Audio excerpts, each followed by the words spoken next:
नमस्कार साथियों, आज हम बात करेंगे जेनरिक और ब्रांडेड दवाओं के बारे में कि ये जेनरिक दवाएं कौन सी होती हैं, ब्रांडेड दवाएं कैसी होती हैं, क्या है इन दोनों में अंतर, कहाँ मिलती हैं, क्यों सस्ती होती हैं और भी बहुत सारे क्वेश्चंस। तो साथियों, जेनरिक और ब्रांडेड दवाओं में अंतर सिर्फ उनकी ब्रांडिंग और उनके कीमत से होता है।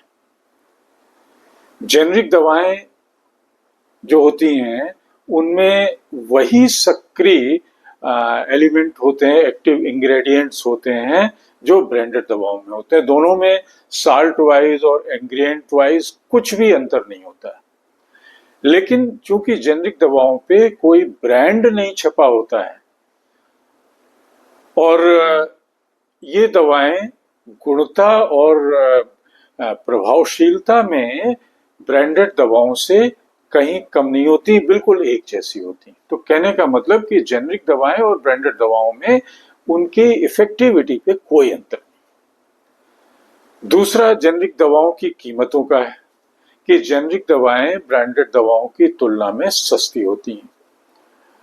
क्यों सस्ती होती हैं? क्योंकि इनके विकास, रिसर्च और मार्केटिंग में कम लागत आती है और इन्हें बिना महंगे प्रचार के बेचा जाता है, मार्केट में उतारा जाता है। अब इनकी उपलब्धता कहाँ होती है? तो ये जेनरिक दवाएं सरकारी अस्पतालों में, मेडिकल स्टोर्स और इनके लिए जो अलग से जन औषधि केंद्र खोले गए हैं प्राइम मिनिस्टर स्कीम के तहत, वहां पे ये मिलती है। अब आइए जानते हैं ब्रांडेड दवा हम सब यूज करते हैं। ब्रांडेड दवाएं क्या होती हैं? किसी फार्मास्यूटिकल कंपनी द्वारा विकसित की जाती हैं, जिनमें उनका ब्रांड नेम लिखा होता है और इससे उनको पेटेंट और सुरक्षा मिलती है कि इनकी कॉपी नहीं कर सकते। रही बात ब्रांडेड दवाओं की कास्ट की, तो ब्रांडेड दवाएं महंगी होती हैं क्योंकि इनकी रिसर्च पे कंपनियां बहुत पैसा खर्च करती हैं, डेवलपमेंट पे, मार्केटिंग में खूब खर्चा होता है और कंपनी को इसकी लागत निकालनी होती है।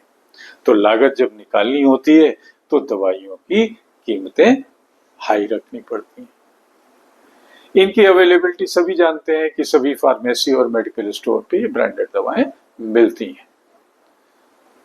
अब तीसरा क्वेश्चन जो था कि ये दवाएं सस्ती क्यों होती हैं, तो सस्ती का आप समझ में गए होंगे कि जेनरिक दवाएं सस्ती इसलिए होती हैं क्योंकि इनके विकास पे कोई पैसा नहीं खर्च, इनके रिसर्च पे कोई पैसा नहीं खर्च किया जाता। पहले से ही जो वैज्ञानिक रिसर्च हो चुकी होती है दवाइयों पे और उसी को, उस फार्मूले को लेके और ये दवाइयां तैयार कर दी जाती हैं। इनमें पेटेंट वेटेंट कुछ नहीं कराया जाता है, तो इसके कारण इनकी मार्केटिंग और प्रोडक्शन कास्ट बड़ी कम होती है और ये जन सामान्य को बहुत ही सस्ते दरों पे, अगर 1 रुपए की ब्रांडेड दवा है तो इसकी कीमत 10% होती, कभी कभी 5% भी होती। 100 रुपए की दवा 5 रुपए की भी मिलती है। तो साथियों, ये कुछ इंफॉर्मेशन ब्रांडेड और जेनरिक दवाओं से संबंधित आपके लिए सबमिटेड है। आप आशा है कि कुछ इससे लाभान्वित होंगे और अगर आपको अच्छा लगता है तो अपने विचार हमारे साथ शेयर करिए और हमारा जो YouTube है @Mr. Sudeep 104 को शेयर एंड सब्सक्राइब भी जरूर करिए। नमस्कार, जय हिंद।